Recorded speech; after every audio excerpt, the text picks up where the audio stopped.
Today on the show, we get into why every resistance group needs a damn good PR strategy.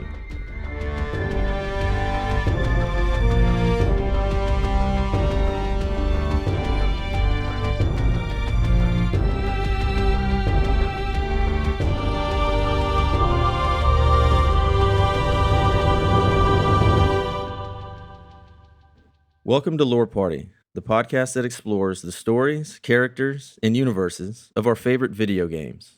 I'm Brett. And my name's Abu. And Brett, it has been a while, man. I'm glad we're back on our Witcher grind. Yeah, it's been a little bit too long, but I do think today we've got a nice, lovely, uplifting topic. Oh, as always. That's the entire Witcher MO, I think, right?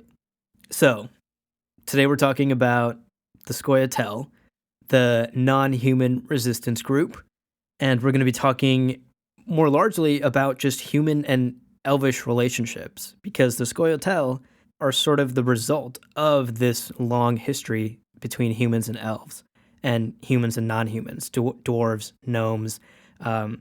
Anybody who's not human essentially gets treated like a second-class citizen, because that's what humans do, and it results in this resistance group doing a lot of shit.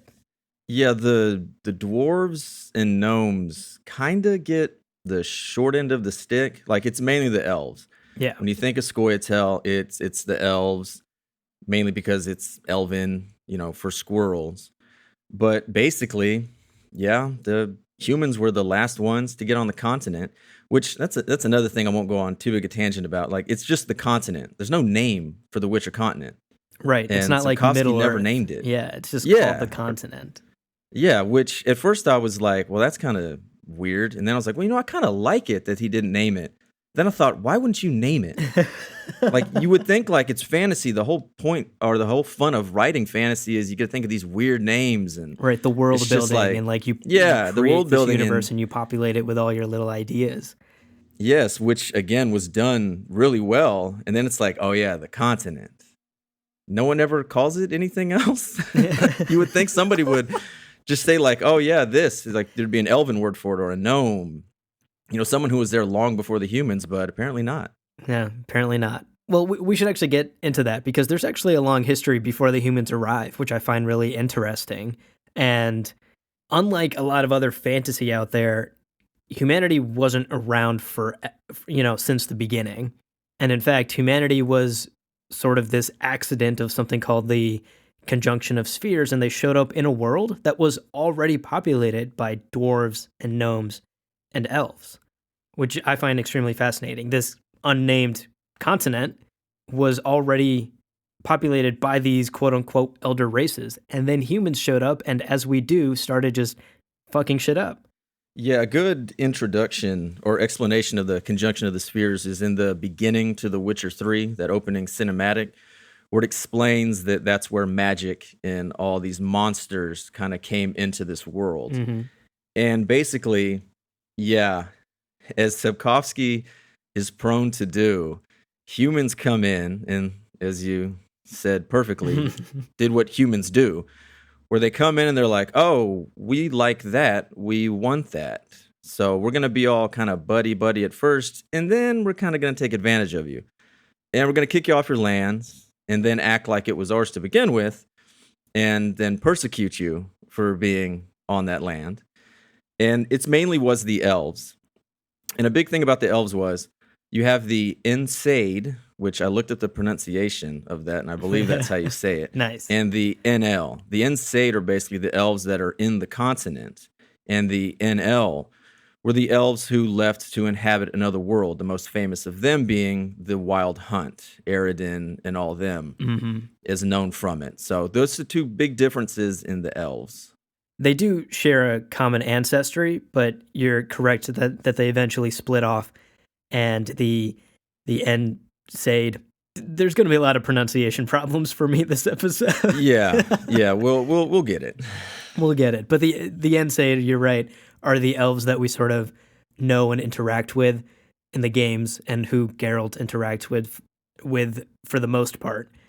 Let's continue through the history of humans and elves. So the humans have shown up. They've started to take over land, and like you were saying, they are essentially expanding at a shocking rate.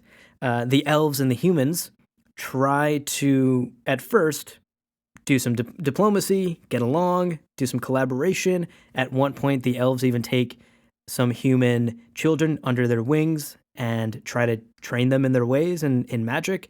But all of that doesn't really work out because there's still a lot of racism and hatred, essentially, between the two races. And I think the most relevant example of that is this dude named Milan Rapanek and his his casual slaughter of elves at Loch Muin and his very famous quote. Yeah, a good elf, or the only good elf, is a dead elf. Mm. And yeah, he led that slaughter at Loch Muin, and if that sounds familiar to people, that was the location of the climax of The Witcher 2, that summit.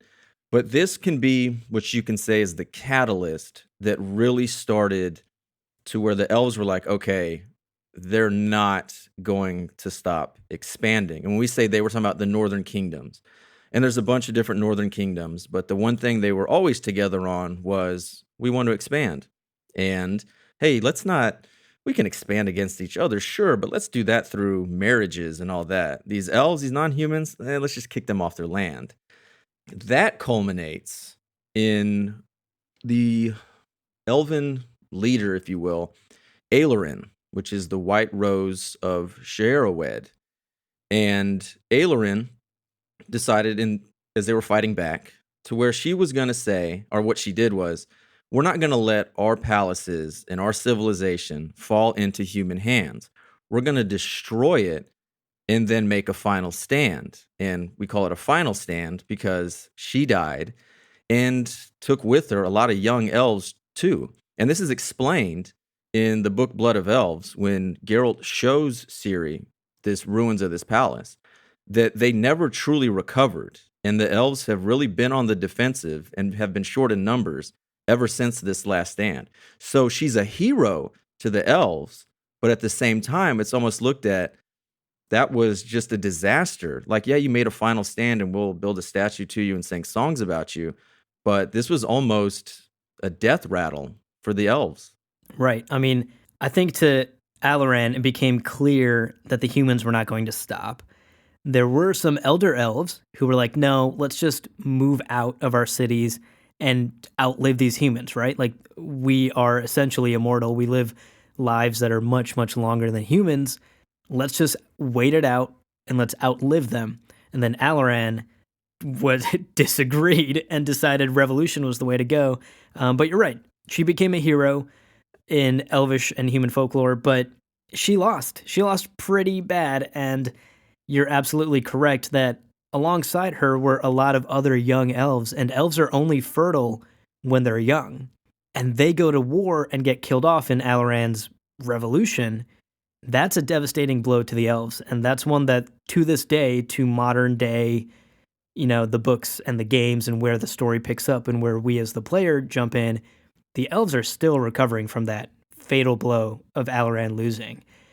And that really comes to define this relationship between the elves and the humans. It started off with some cooperation, but then basically battles on both sides of the aisle and incessant human expansion has led it to the point where, there's a lot of animosity between the two races. And that sets the scene for why a resistance group like the Scoia'tael would, sort of be created. Yeah, and I'm not saying this is where Sapkowski got it from at all. Like, there's nothing to do that. This is just someone who, from America and studied American history. The easiest correlation to hear would be the Native Americans. And I'm not trying to say that Native Americans are a different race, like Native Americans, the elves and human, anything like that. Yeah, no, I agree. There's like a whole colonialism vibe here. Yeah, the humans came over, Europeans predominantly, came over, and at first it was working together. We have our story of Thanksgiving, which is a whole other thing, but come in, and then eventually it's like, no, we want this land, and we'll use whatever reasoning to do so.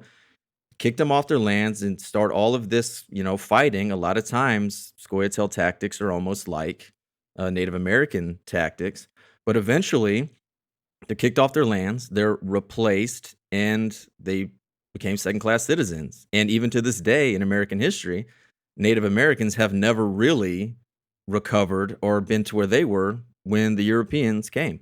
Yeah, absolutely. I agree. Like, I think that's a totally fair comparison to make.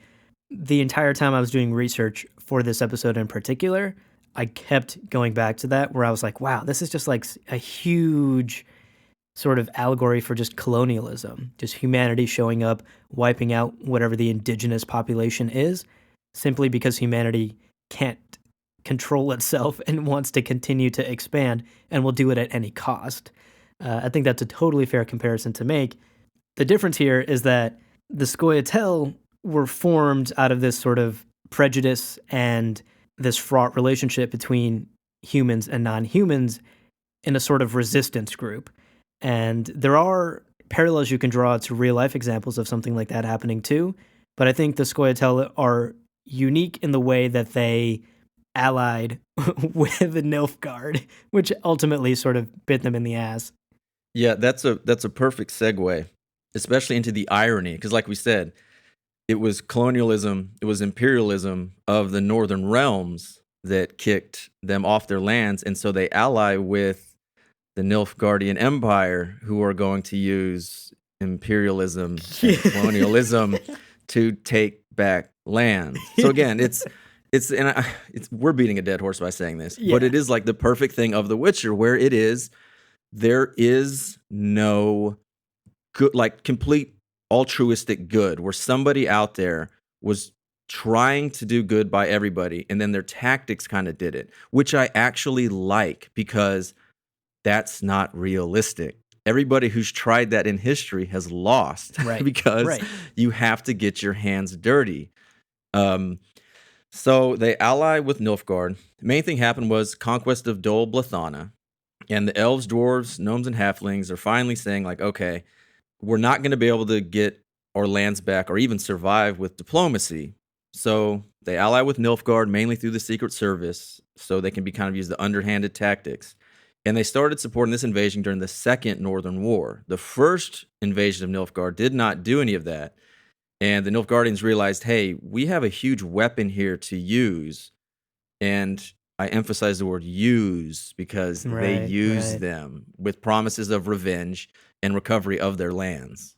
Right. They were just a tool to essentially sow dissent and chaos within the Northern Realms without actually sending your own Nilfgaardian armies in directly. That's all they were to Emir and to the Nilfgaardians.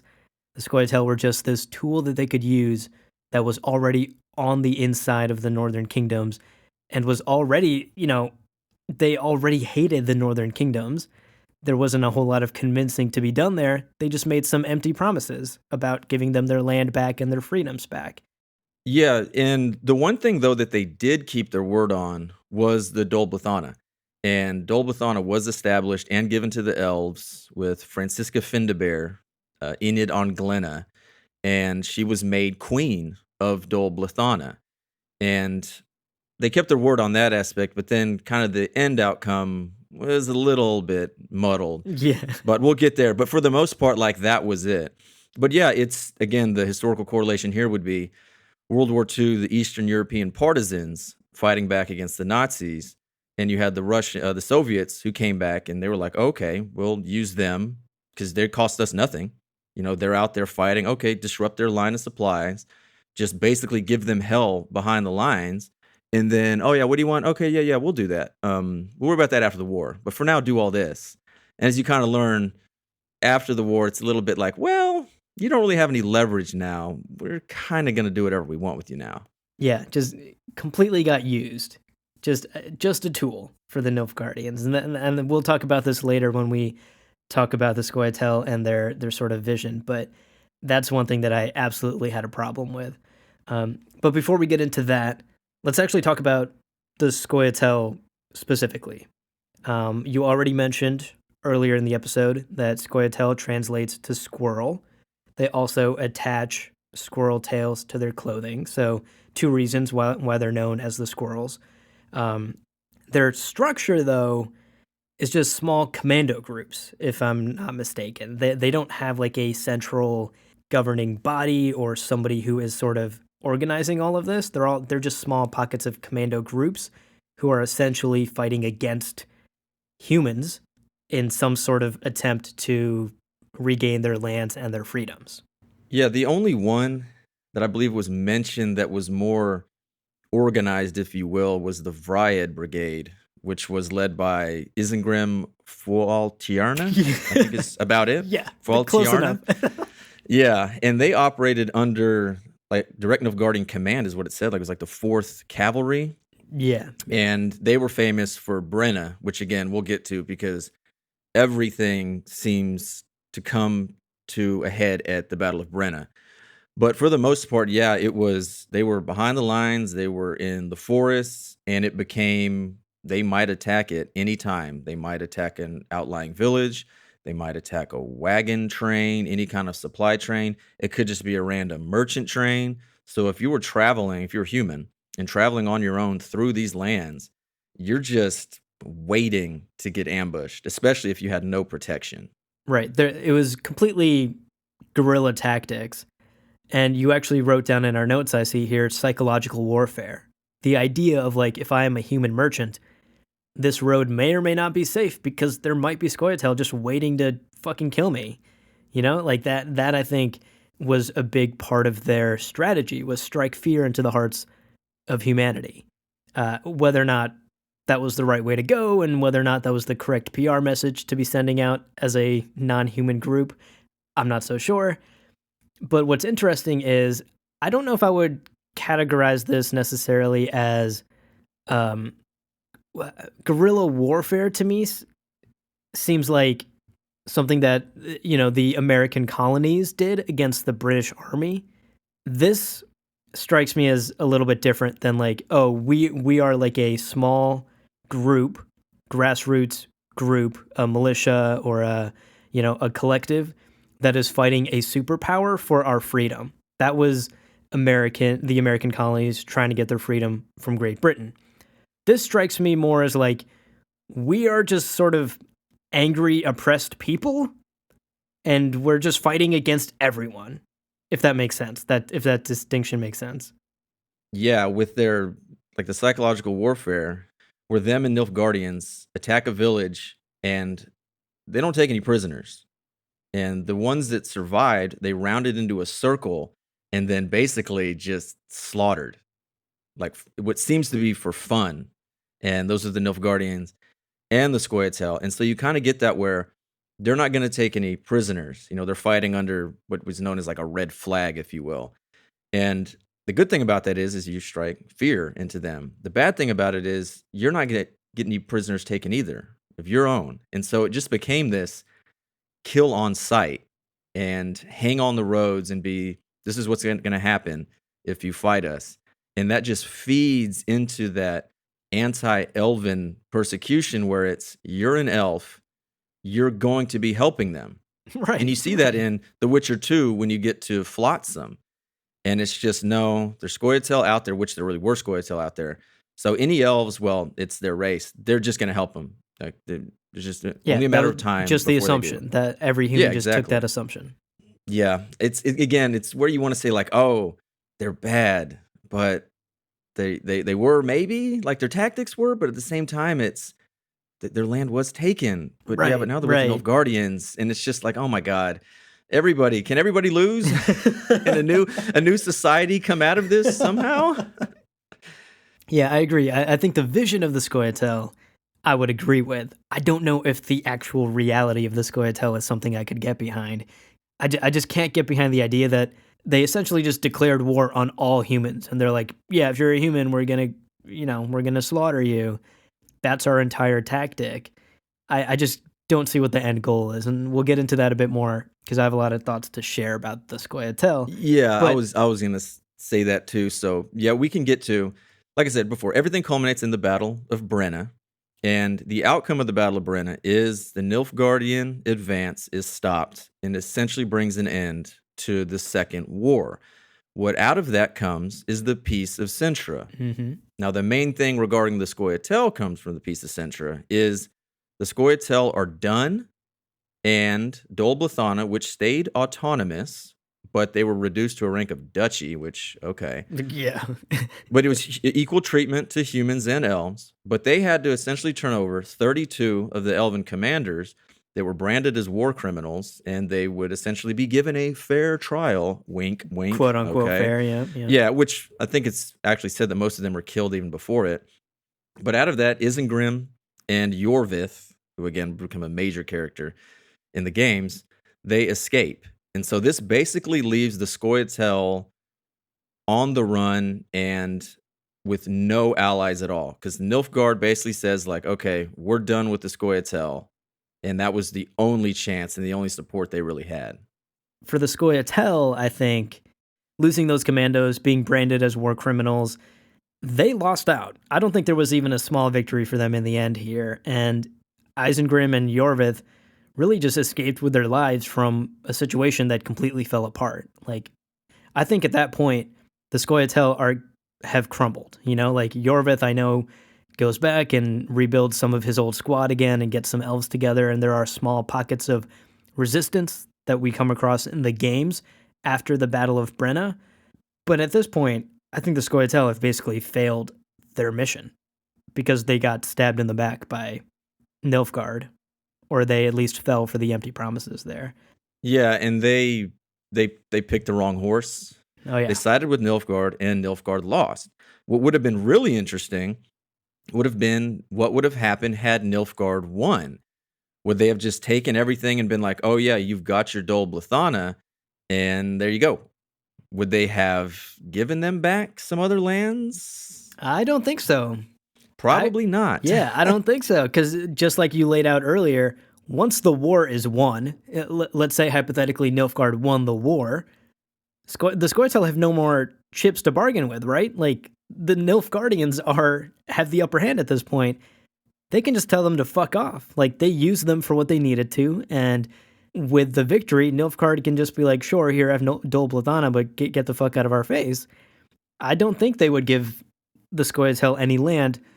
One reason they may, and this I think is the only reason they would, is if somebody got in Emir's ear and just convinced him that it was smarter to just appease the Scoia'tael and give them some land so that they don't then become an internal problem for Nilfgaard as well.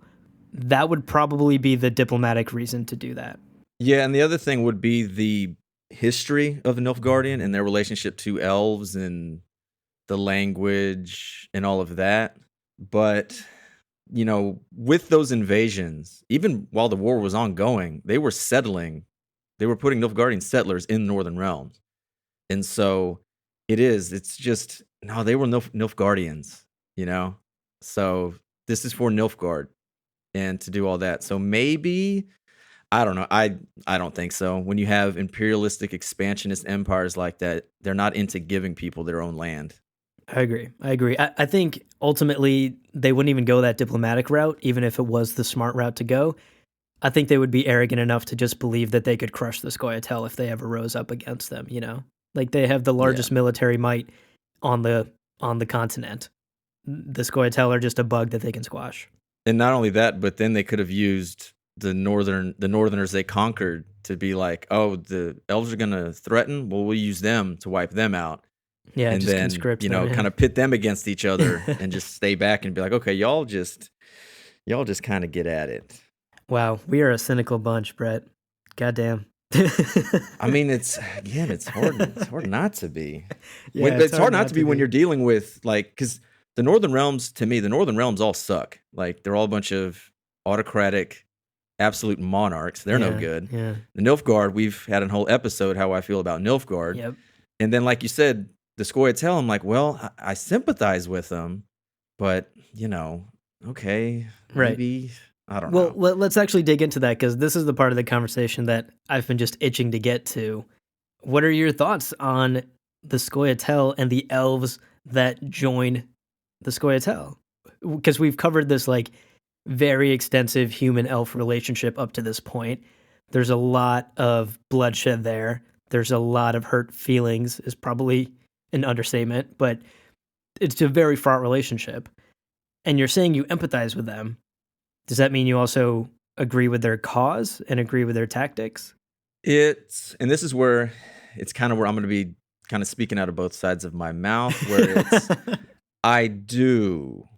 Like, I get it because I understand why Native Americans fought back against the United States. I understand why everybody rises up against oppressors, especially when it's very clear there's no diplomatic solution. If there's no diplomatic solution, why should you just sit back, kick a dog long enough, it's going to bite? Yeah. And so with the tactics go, if they're attacking supply trains and they're attacking wagon trains, and this is even to merchants, if they're attacking merchants who are supporting the war cause, they're all fair game. Do whatever you want to them. And when it comes to like the villages, even then I'm like, well, no, don't attack the villages. But it's like, man, they're on your land. Like, because again, there's one thing from studying history. You can do a lot to people. You can kill them, you can try to genocide, you can enslave, you can do whatever, but you just don't take their land. You never take their land because that's just going to go through generations. Like that's going to get passed on. So unless you literally wipe out every single person, somebody down the line is going to remember that was our land and those people took it from us. We need to get it back. Wow, that's such a good point, Brett. The land aspect of it I didn't even think about. But that's so true, and there are countless real-world examples. Like there's one that I can personally share. I was born in Pakistan, and Pakistan broke off and gained independence from India like 70 odd years ago, right? But the border, there is certain land along the border that to this day, 70 plus years later, is disputed, and there is still bloodshed between India and Pakistan along that border over just small plots of land that people disagree on whose is who. And you're absolutely right. Like taking land, that is just a permanent stick in the mud that is going to be fought over forever. And it's something that the elves can go back to over and over again, that these were our castles, these were our towns, these were our homes that the humans took from us. And you're right, like that just invites endless conflict for generations to come. Yeah, because it becomes a chicken or the egg argument. Because if you want to keep going back, eventually somebody would have taken it from someone until you're talking about, thousands of years ago. Yeah, true. As soon as you take that land, you're giving the other country and the other people a reason for war for generations, even though those people might have taken that land, 800 years before. And so it's one of those, if somebody can remember it, then they'll have a reason for it. If nobody can remember who owned it first, then it's like, oh, okay, that's in the past. Right. It's just, it's really dumb reasoning. But in this case, they were there, you took their land, and they're tired of being kicked around, and they're going to flay you alive to get it back. Yeah. Wow, wow. Brett, you are full of great quotes today. That's such a good quote. If somebody can remember it, they'll fight over it. That's so true when it comes to land. That's right there will sum up any kind of conflict in history. Yeah. Wow. That's beautiful. So let me share my thoughts about the Scoia'tael. For the most part, I think I agree with you. I can empathize with their cause. I think I can even agree with their vision. Ultimately, the Scoia'tael were created to regain their land that was taken by humanity. I can get behind that. That's good. Like, give the elves their rights back. I love an underdog story. That's dope. What I can't get behind, and I already mentioned this briefly earlier, is the way they go about that. I don't agree with how they decided to essentially create these small commando cells and, for all intents and purposes, wage war against all of humanity. I just don't think that's a winnable war, right? Like, what's the end game? I don't think the Scoia'tael have an end game as far as I know, and I don't think it's ever actually been made clear, at least from a canon perspective, in either the games or the books. What do the Scoia'tael actually want, Because I think the idea of eradicating all humans and regaining all the land you've lost over generations, that's impossible. That's not going to happen. So what's like the line in the sand that the Scoia'tael are willing to draw to where they will be happy and content? Is it getting something like Dol Blathana, getting your own province? Is it getting your own state, your own sovereign state? Is it getting your own kingdom? Like, where is the line to which the Scoia'tael will continue to fight? I don't think that's defined at all. And I think their structure in having these like small commando pockets whose job is essentially to just terrorize humans leads to any sort of actual vision or end goal. And that's the biggest problem I have with them. They're just doing it because they are oppressed and angry, which, to be fair, they have every right to be. I think what it is the Scoia'tael realize the time of the elves is done. It will never come back. And we're going to take as many humans with us and make as many humans' lives miserable as possible and make them pay. Because you're right. There's no real, like, okay, they want the lands back. No, that's done. Like we said, with Aileron and that last stand there, like, it's done. Everyone kind of understands that. So we just want to make them pay and kill as many people as possible. Yeah, and you're right. And that's just a fanaticism that I can't get behind. Yeah, and one thing that I definitely should have mentioned earlier was not all elves, not all dwarves, and all that are part of the Scoia'tael. You have Mahakam, led by Bruver Hoog. They are, especially him, very anti-Scoia'tael. They don't like the Scoia'tael at all. You have Zoltan Chivet and his band. They are not Scoia'tael either. And so what you have there is maybe, I don't know. I don't think there was an end game. Like you said, Yeah. to get together and do that, they're a bunch of killers. And what draws them to the Scoia'tael is they want to kill people. They don't want to go live on their own and do whatever it is. They want to fight and they want to kill. And I think that's what makes them so good. But I also think that's what makes them almost like a rabid dog. Is Nilfgaard took these rabid dogs and unleashed them on their enemy. And you can't rein them in. Like, right. That's it. Like, they're just going to die. Like, they're just going to kill as many as they can until they all are gone. Yeah, absolutely. It's just fanaticism. It's just emotion. It's just anger. And the Scoia'tael are just an outlet for angry non-humans who have just had enough to release that anger in the bloodiest way they can come up with. Well, that about wraps it up. We hope you enjoyed this episode, and if you did, please take a second to rate and review us on Apple Podcasts. It really helps us grow the show. And be sure to connect with us on Instagram and Twitter at lore_party. Thanks for listening, and we'll catch you next time. Man, my nose started fucking running, and I tried. A couple times I know I was talking in there, and I had to do that so I wouldn't start talking like that. I couldn't believe it was like 10 minutes into recording, it started running. I was like, you motherfucker.